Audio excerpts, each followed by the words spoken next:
Hola a todos y bienvenidos a un nuevo matinal Mi Trading.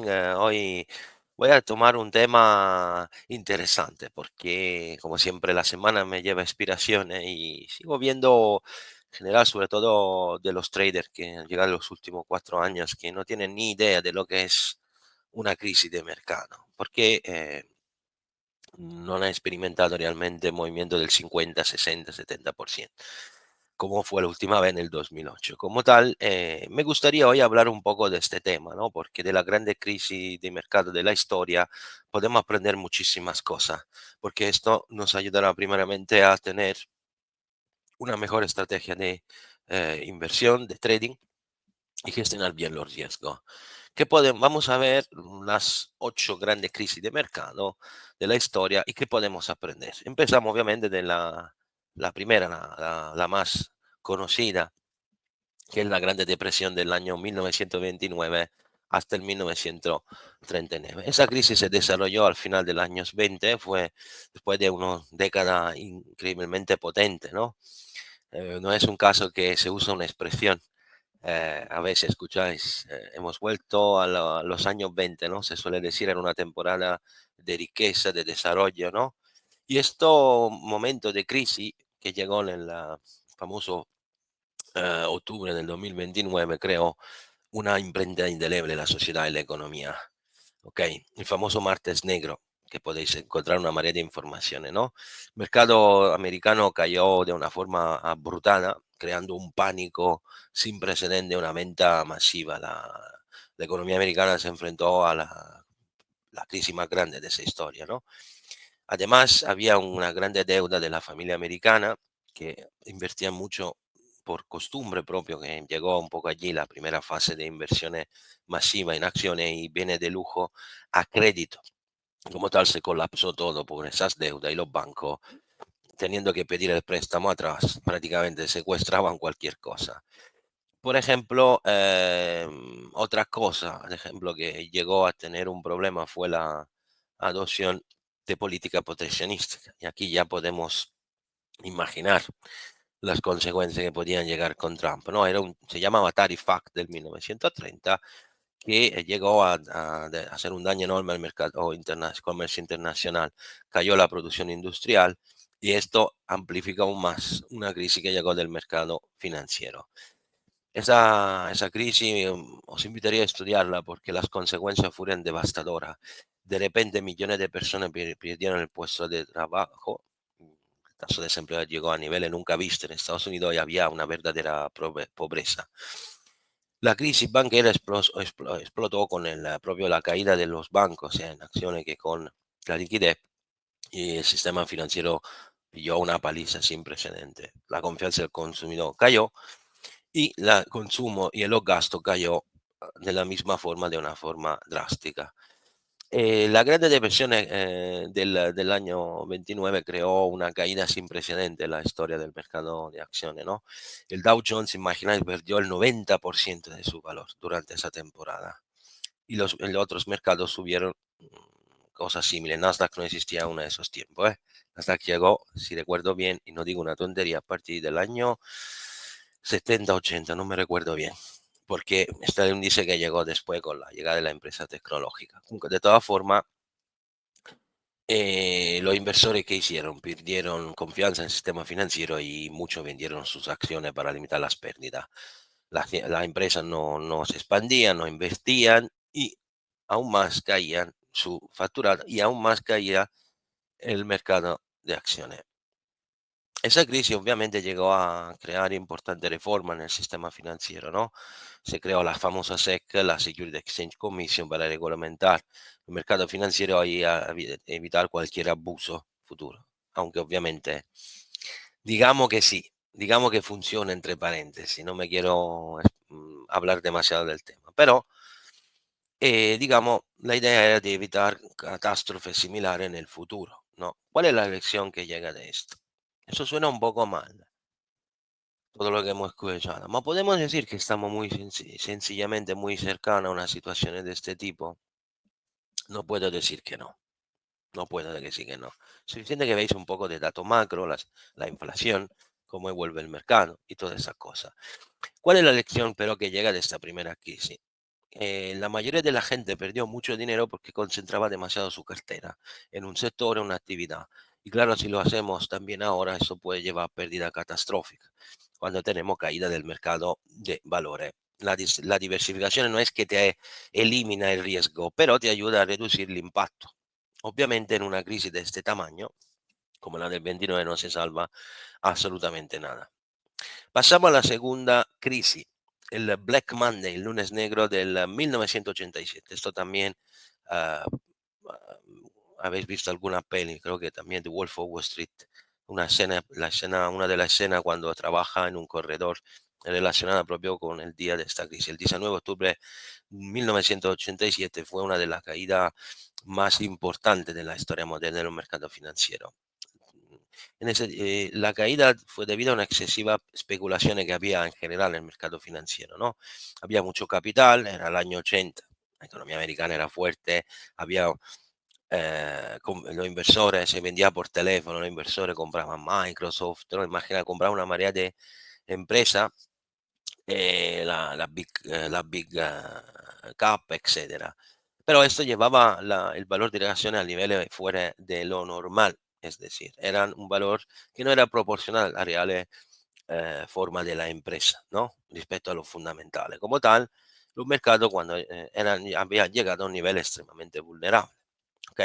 Y estos tiempos ya los mercados eran muy interconectados a nivel internacional, tensiones económicas y políticas del exterior ya tenían un impacto en el sentimiento de los inversores, ¿no?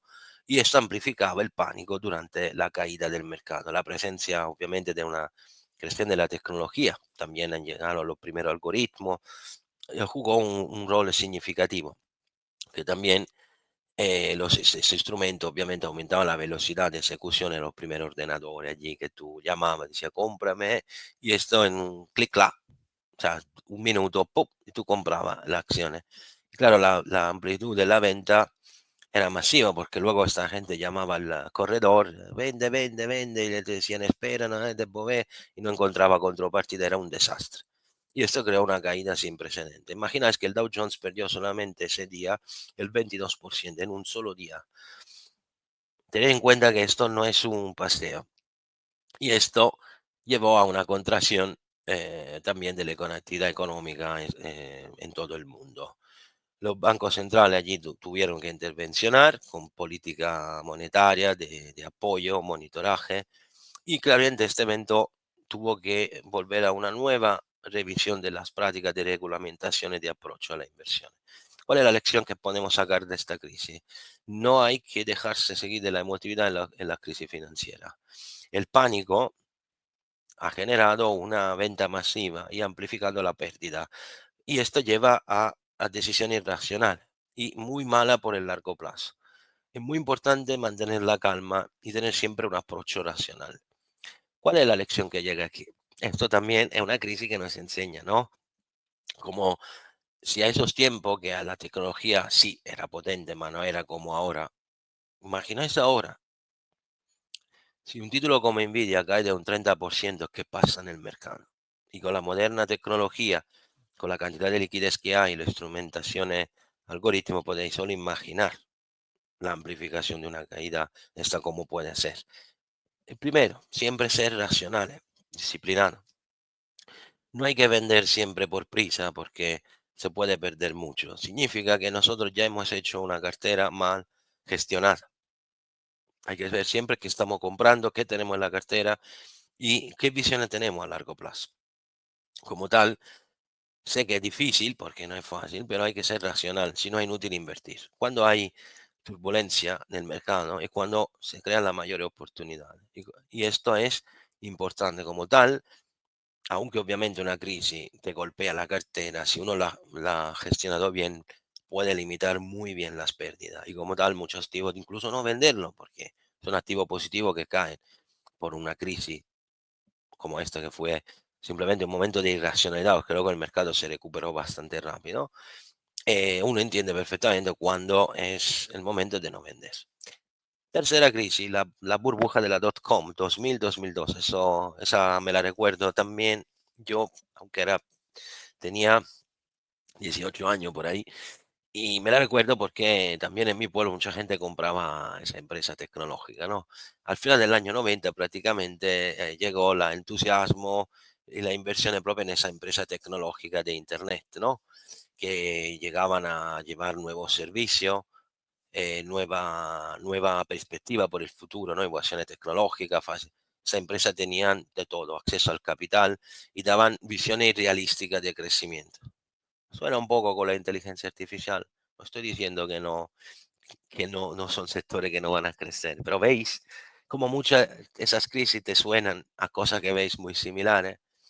¿Por qué la burbuja explotó de la .com? Porque había una euforia exagerada, un optimismo excesivo, que esa empresa tecnológica va a ganar dinero increíble y cambiaban el mundo. Realmente la velocidad de subida de esta empresa en la bolsa era brutal y con esa famosa narrativa de la transformación digital, llevaban a tirar dinero en bolsa a niveles espantosos. Yo he visto gente que había invertido todos sus ahorros en esa empresa para luego perderlo completamente. Me lo acuerdo también, en mi pueblo muchos cayeron en estas situaciones. ¿Ok? Y claro, ¿qué hacía esta gente? Decía, no, no, esto sube todo, os suena, ¿no? El amigo, el cuñado, compra, compra, tanto esto sube. Tú comprabas sin saber tampoco qué estaba comprando, si era una startup, si esa empresa tenía un mínimo de balance o era todo humo, no se sabía, no sabía nada. Y claro, no había los fundamentales. Y cuando llegaba esta frenesía, llegaban evaluaciones estratosféricas de las empresas que eran basadas siempre en la perspectiva futura, más no el resultado concreto. Eso también debe sonar un poco en muchas empresas tecnológicas, ¿no?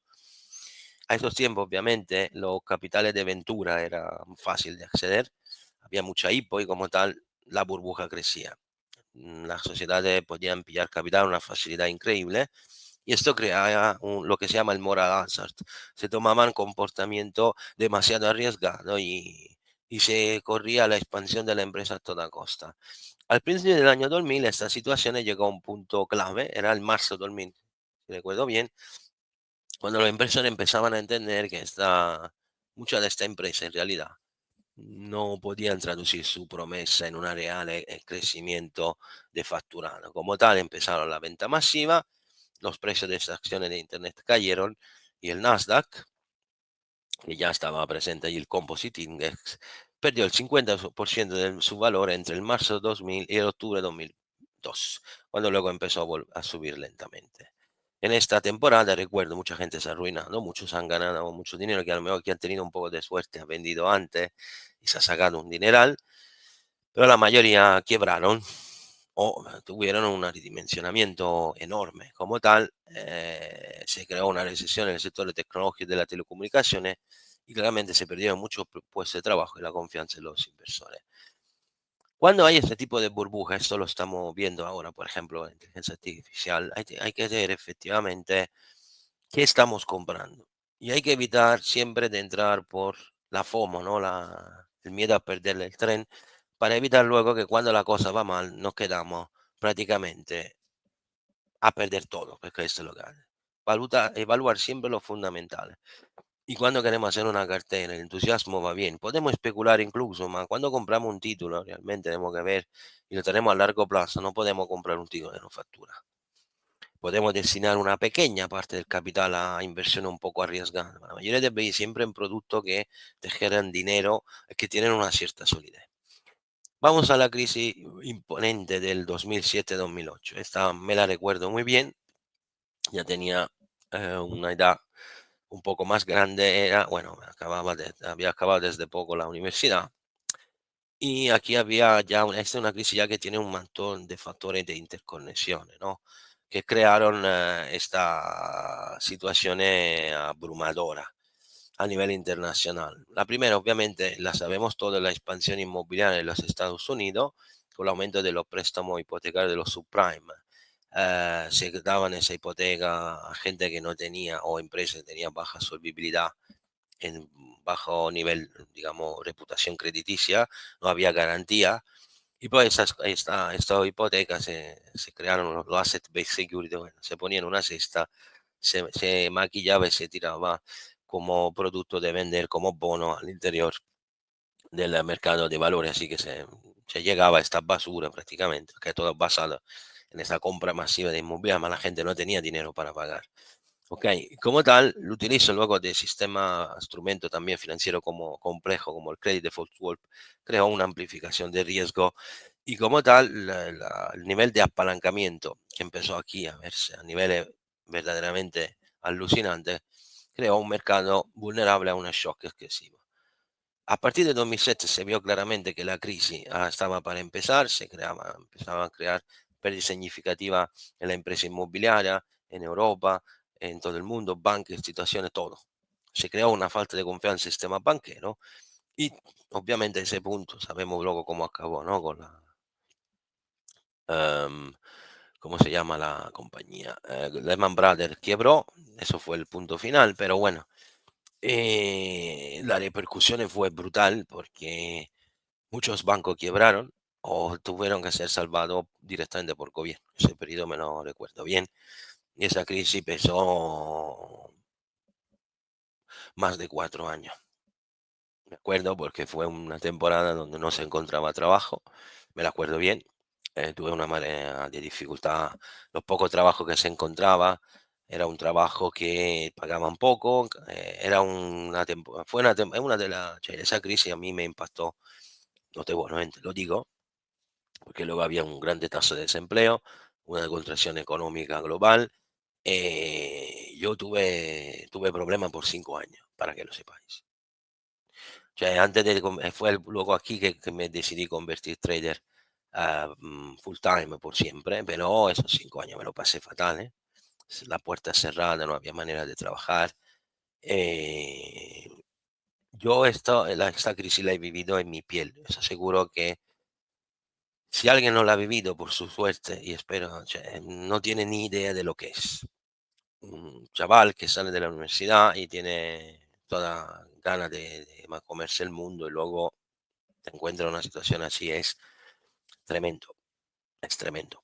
Como tal, fue una crisis, eso fue una de las crisis, yo creo que la segunda más potente de la historia. Los inversores perdieron prácticamente todo, porque la caída del mercado, estudiarla fue algo alucinante. Empezó en otoño de 2008 y duró, o sea, el mercado cayó por 6 meses consecutivamente, 6, 7 meses. Fue una cosa abrumadora. La gente perdió sus inversiones en los planes de pensiones, los gobiernos tuvieron que intervencionar, porque si no allí se caía todo. Y como tal, la crisis de 2008 ha evidenciado lo que son los riesgos del sistema financiero mundial. Y claro, la práctica de una gestión de riesgo y de una regulamentación mejor es importante. ¿Vosotros pensáis que después del 2008 ha cambiado algo en el mercado? Os diría tranquilamente que la cosa está mucho peor de lo que pensáis y no han aprendido absolutamente nada. Como tal, ¿cuál es la lección que tenéis que llevar aquí? No existe el puerto seguro, porque cualquier país puede quebrar en cualquier momento si sale una crisis de este tipo. Muchos se recordarán los bonos de Estado que daban, que llegaban al 7-8%, los bonos europeos, ¿no? De los países, una cosa un poco fuera de lugar. ¿Ok?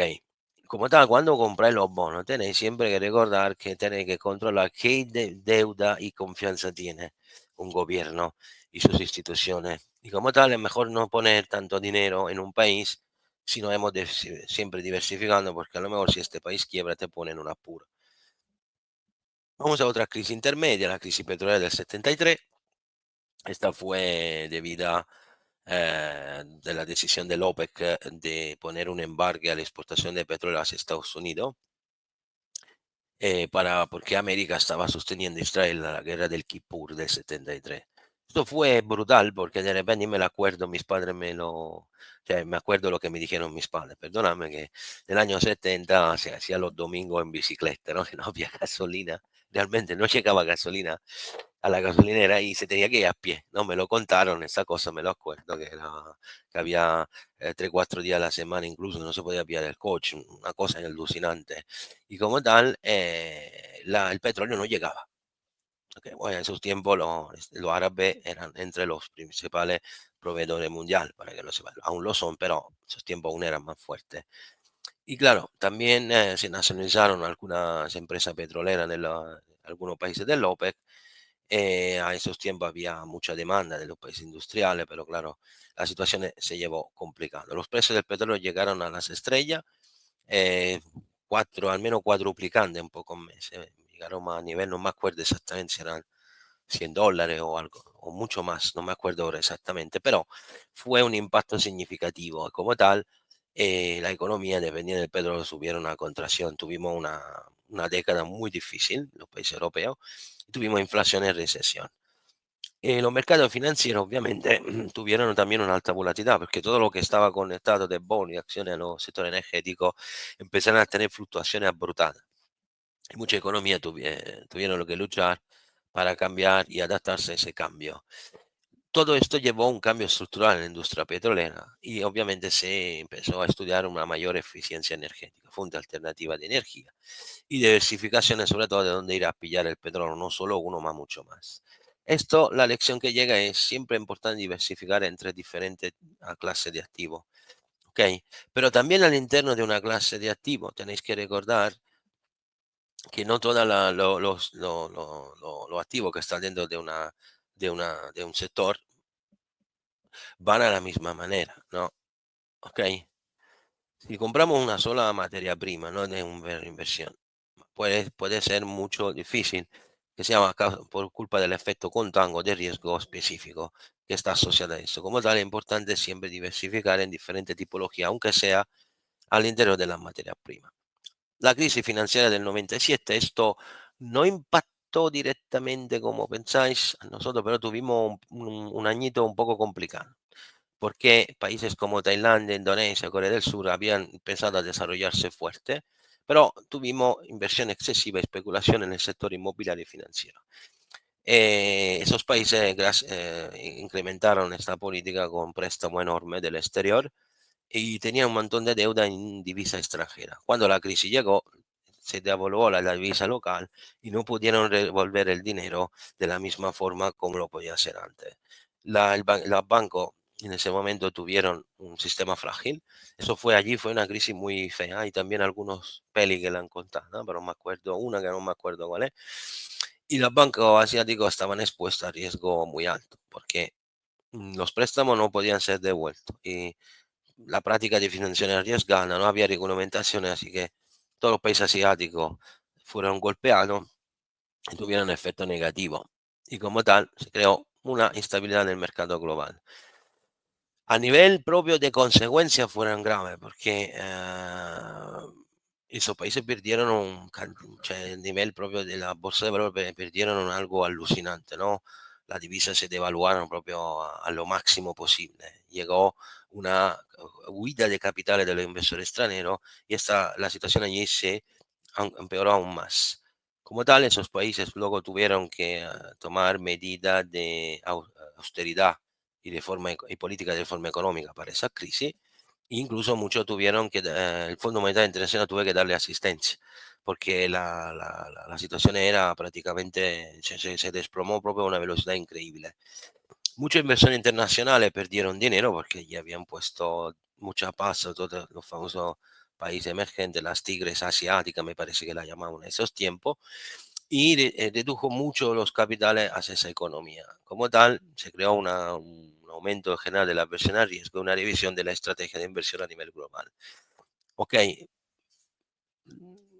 países emergentes, se habla mucho, pero es verdad que tienen mucho remuneraciones, pero también son más arriesgadas. Hay que estudiar muy bien cuando hablamos sobre todo los bonos corporativos, aparte de las acciones que estamos comprando y qué realmente perspectiva tiene un país emergente. Hay que estudiar bien los riesgos asociados a esos países antes de comprar y esto es importante. Pasamos a la penúltima crisis financiera del 98, fantástica la crisis rusa. Eso fue una de las crisis que he estudiado mucho. Obviamente ya hemos hablado mucho de los temas, pero a lo mejor volveremos. Eso fue, la estudié en la universidad, fue muy interesante también. Prácticamente tuvimos una caída de las materias primas, porque claro, la Rusia dependía mucho de la entrada de petróleo y gas. Realmente el gobierno se vio en apuro y en este momento tuve que poner precio a la economía nacional. Realmente tenéis en cuenta que era después de la Unión Soviética, había altos niveles de corrupción, problemas estructurales, no había una capacidad de gestionar eficazmente una crisis y no había transparencia en el mercado financiero. Los bancos rusos eran débiles, poco regulamentados, tenían un alto nivel de préstamo que no habrían sido devueltos y no tenían una buena gestión de todo. Como tal, no eran confiados, cioè no eran bancos que podían recibir préstamos exteriores porque no daban confianza. La confianza, tuvimos una caída del rublo brutal, prácticamente una devaluación sin precedentes y prácticamente la Rusia tuvo que anunciar una quiebra en su deuda soberana y que esto creó una turbulencia brutal y dañó mucho la confianza de los inversores internacionales.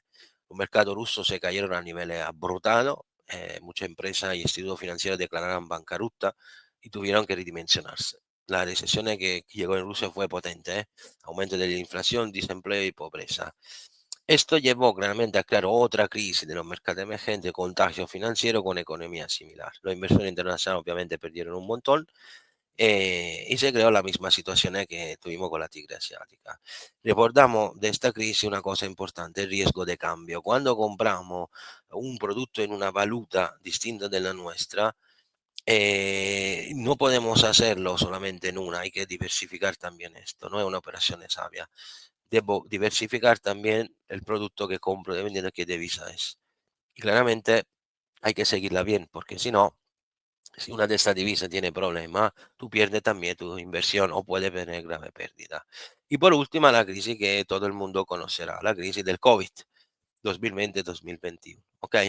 Sabemos bien que hemos vivido, la globalización ha llevado a esa difusión del virus y la cadencia tuve un impacto importante en los mercados financieros.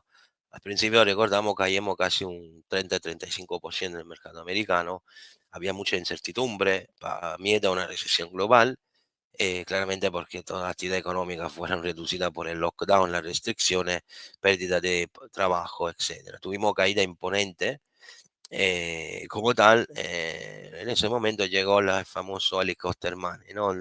Tuvimos política de estimulación económica sin precedentes, programa de ayuda financiero, corte de tipo, y todo esto llevó una inmensa liquidez al interior del mercado financiero, llevándolo luego a subir lo que habéis visto.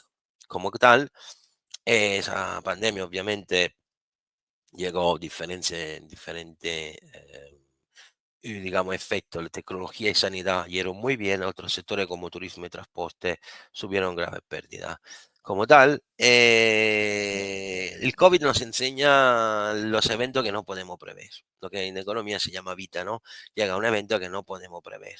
Un evento exterior que te lleva a golpear tu cartera. Y como tal, lo que se llama cisne negro, y son ese evento que no siempre existe, antes siempre existirán, y hay que ser muy flexible en la estrategia de inversión. Estas son las noticias que tenemos que llevar y estas son las lecciones que me gustaría que pilláis, si la podéis empezar a transportar en lo que estamos viviendo ahora, porque el futuro no nos dice claramente que una crisis muy fuerte vendrá y todas las piezas están llegando y poco a poco podemos llegar allí. Como tal, eh, es importante recordar que, repito, aunque uno es experto, no es que uno está a reparo de una ola de este tipo, pero podemos no adelantarlo, sino empezar a tener comportamiento distinto en temas de inversión, en temas de ahorro, en temas de gestión de riesgo, y esto ayuda al menos a limar problemas de este tipo. No lo resuelven, porque si cuando pilla, pilla todo, porque no hay una fórmula mágica para evitarlo, ¿no? Como tal, es importante, como yo digo siempre, hacer las cosas antes y no después, no llegar a esperar que no pase nunca nada, porque no será así. Y esto es importante que lo tenéis bien en mente. Yo siempre he sido partidario de no dejar nada al caso. Que luego una acción que hago antes no me ayuda, pero al menos puedo limar un poco el efecto de un evento negativo, pues entonces al menos algo hecho. En el límite que puedo, pero algo hecho. Eso lo tenéis que tener en cuenta, porque cuando llegará la próxima crisis, el 90% de las personas hará así.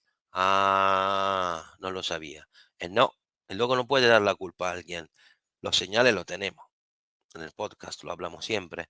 No podéis llegar al último minuto y más tiempo pasa, peor será. Tomar decisiones responsables y prepararse adecuadamente es la clave. Ma de este tema volveremos. Con esto pongo el punto final. Muchas gracias. Perdóname si me he ido un poco más largo, pero era un tema interesante en mi opinión. Y espero que, como siempre, os haya gustado. Nos vemos el próximo lunes con una nueva temática. Un abrazo a todos. Chao.